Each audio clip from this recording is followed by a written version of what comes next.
ఐఐటీలో IIITలో BTech చేయాలనేది మీ డ్రీమా? అయితే ఇది ఇండియాలో ఒకే ఒక యూనివర్సిటీ వల్ల సాధ్యం. అదే జేకే లక్ష్మీపతి యూనివర్సిటీ. ఇప్పుడే సంప్రదించండి.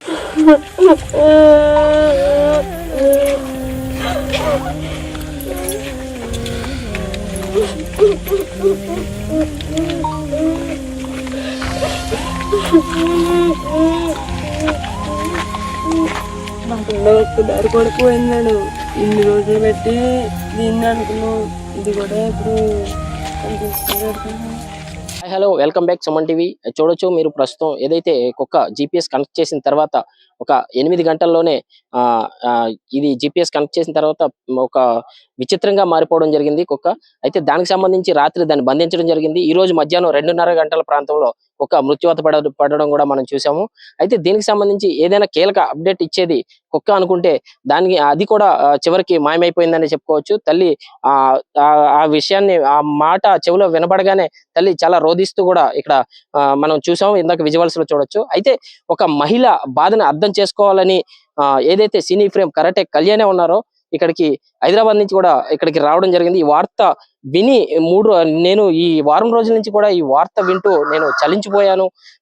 సాటి మహిళని అర్థం చేసుకోవాలి, మహిళ బాధ అర్థం చేసుకోవాలి అని కూడా ఇక్కడికి కరాటే కళ్యాణి రావడం జరిగింది. మేడం చెప్పండి, మీరు వారం రోజుల నుంచి ఈ న్యూస్ చూస్తున్నారని చెప్తున్నారు.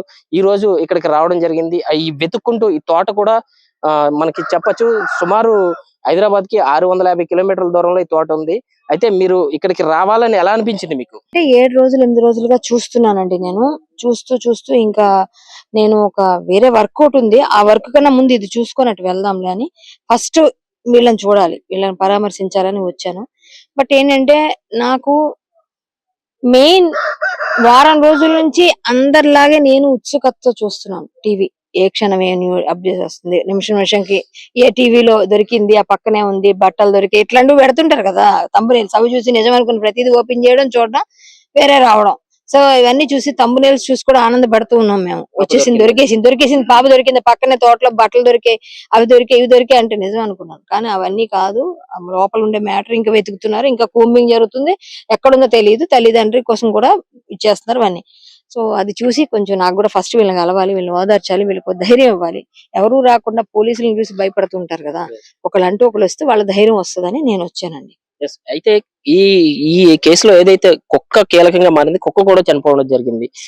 ఏదైతే కీలక అప్డేట్ ఇస్తుంది అనుకున్నారు కుక్క, నిన్నటి నుంచి కూడా ఆ కుక్క కూడా చనిపోవడం జరిగింది. దానిపైన మీ అభిప్రాయం? అది చాలా అంటే అన్ఎక్స్పెక్టెడ్ థింగ్ అది. ఎందుకంటే అనుకున్నది ఒకటి, జరిగింది ఒకటి అయిపోయింది. అది ఏమో GPS ట్రాకర్ పెట్టారు దానికి, ఇది ఏదో టైంలో ఏదో ఒకటి ఇస్తదేమో క్లూ అనే ఆశ ఉండింది. కానీ అది ఎంత అటాచ్డ్ గా ఉంది పాపకి అంటే చనిపోవడంతోనే అర్థమవుతుంది మనకి.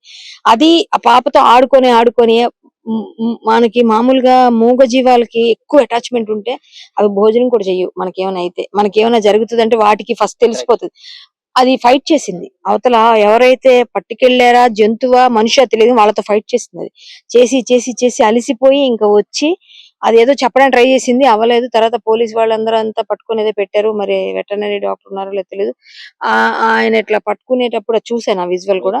దానివల్ల భయపడి ఆ భోజనం చేయకుండా 3-4 రోజులుగా తిండి లేక అన్ని కలిపి అది ప్రాణం వదిలేసింది. అది కూడా హోప్ వదిలేసింది. మేబీ మనకన్నా వాటికి తెలుస్తాయి. మీరు ఇందాక ఒక మాట అన్నారు, ఇది అమావాస్య దగ్గరికి వస్తుంది, ఇది కూడా వేరే కోణంలో చూసే అవకాశం, ఇలాంటివి కూడా ఇప్పుడు నమ్మచ్చు అంటారా? ఎందుకు ఉండవండి, ఉంటాయి. అలా అంటే మనం నమ్మట్లేదని బయట నమ్మని వాళ్ళు ఉంటారా? ఆ చేసే వాళ్ళు నమ్ముతారు. మనం నమ్మట్లేదు అనుకుందాం, మనం ఇవన్నీ ఉండవులని ట్రాష్ అని కొట్టేద్దాం. మరి దేవుడు ఉంటే దెయ్యం ఉన్నట్టే, దెయ్యం నమ్మే వాళ్ళు కూడా ఉన్నారు కదా, వాళ్లే కదా దెయ్యం పనులను చేస్తారు. ఏమో చిన్నపిల్లలు అయితే వాళ్ళకి కంఫర్ట్ ఏమో, మేబీ అలాంటి వాళ్ళని వలేసి చూసి వారం రోజుల ముందే తీసుకెళ్లారేమో. ఆ కోణంలో ఎందుకు చూడం మనం?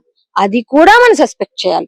వారం రోజుల ముందు నుంచి అది ఎట్లా తీసుకొని చల్లబడిన తర్వాత అమావాస్య ముందు ఏం అనకూడదండి, అవి అనకూడదు, అలా జరగకూడదు. నేనైతే అనుకుంటున్నాను, ఆ పాప రావాలని కోరుకుంటున్నాను. అది కూడా ఒక కోణంలో ఎంక్వైరీ చెయ్యాల్సిందే, ఇదైతే నిజం. అయితే భవానీ తల్లి ఇక్కడ ఉంది, తల్లికి ఎటువంటి ధైర్యం చెప్పబోతున్నారు? తల్లికి నేను ఆల్రెడీ చెప్పాల్సిందంతా చెప్పాను. ఇక్కడ ఖాళీ చేసి వేరే ఊర్లోకి వెళ్ళిపోండి, మీకు ఎక్కడ దొరకకపోతే హైదరాబాద్ లో వాచ్మెన్ ఉద్యోగాన్ని పెట్టిస్తా, ఏమీ దొరకకపోతే మీరు చేసుకోండి, ఇదే వాచ్మెన్ జాబ్ అక్కడ చేయండి, హ్యాపీగా అక్కడ ఉండండి, నేను పెట్టిస్తా ఉద్యోగం. లేకపోతే ఏదో ఒక దగ్గర నేను ఫామ్ హౌస్ అక్కడ పెట్టిస్తా మీకు మంచి పొజిషన్, లేకపోతే ఏదో ఒక ఉద్యోగం చేపిస్తానమ్మా, మీరు ధైర్యంగా ఉండండి. లేకపోతే గవర్నమెంట్ అయితే అప్పీల్ చేస్తున్నాను, నేను ఇప్పుడు చేస్తున్నా. సార్ మీరు ఖచ్చితంగా ఈ ఫ్యామిలీని ఆదుకోండి, వీళ్ళు ఎక్కడో దగ్గర బతకాలి అంటే ఇంత దూరం వచ్చి 12,000 రూపాయలకి పొలంలో ఇలాంటి ప్లేస్ లో ఇలాంటి అడవిలో ఉంటూ వాళ్ళ ఫ్యామిలీ అన్ని విధాలుగా అన్ని కోల్పోయారు ఇప్పుడు. సో వాళ్ళని ఆదుకోవాలి చంద్రబాబు నాయుడు గారు, పవన్ కళ్యాణ్ గారు దీనిపైన దృష్టి సారించాలని కోరుకుంటున్నాను. నేనైతే ఏ విధమైన సహాయం కావాలని ఎప్పుడు నేను ముందుంటానని మాత్రం తెలియజేస్తాను. అయితే దీనికి సంబంధించి కరెక్ట్ కళ్యాణ్ చెప్పిన మాటలైతే ప్రభుత్వం నుంచి కూడా నేను విజ్ఞప్తి చేస్తున్నాను. ప్రభుత్వానికి కూడా ఎటువంటి పరిస్థితుల్లోనైనా కుటుంబాన్ని కాపాడాలి, మీరు ఆదుకోవాలని కూడా కరెక్ట్ కళ్యాణ్ ఇక్కడ చెప్పడం జరిగింది.